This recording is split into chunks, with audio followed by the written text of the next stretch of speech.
Do you know आप business law में सबसे बड़ी गलती क्या कर रहे हो? आपका पूरा ध्यान आंसर राइटिंग की तरफ है, जो सही है क्योंकि आंसर राइटिंग एग्जाम के लिए इंपॉर्टेंट है। पर आंसर राइटिंग के पहले बहुत जरूरी है कि आपके कंसेप्ट बहुत अच्छे से क्लियर हो जाए। अब आंसर राइटिंग में सबसे ज्यादा इंपॉर्टेंट और सबसे ज्यादा प्रॉब्लम कहां पर आती है कि हमको सेक्शंस याद नहीं हो रहे और हमको केसेस याद नहीं हो रहे, क्योंकि इंडियन कॉन्ट्रैक्ट एक्ट के अंदर भी बहुत केसेस है और कंपनीज एक्ट के अंदर भी बहुत केसेस है। तो हम क्या करें?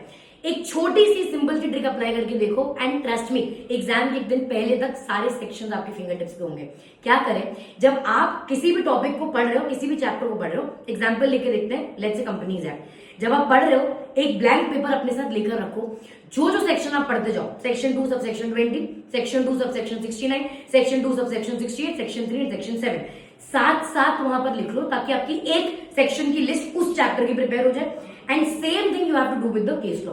तो जैसे मान लीजिए आपने कंपनीज एक्ट में सैलमन पढ़ा, मैकॉरा वर्सेस नॉर्दर्न एश्योरेंस पढ़ा, तो ये आप समराइज करके एशबरी सारे समराइज करके एक जगह लिख लीजिए। इससे क्या होगा?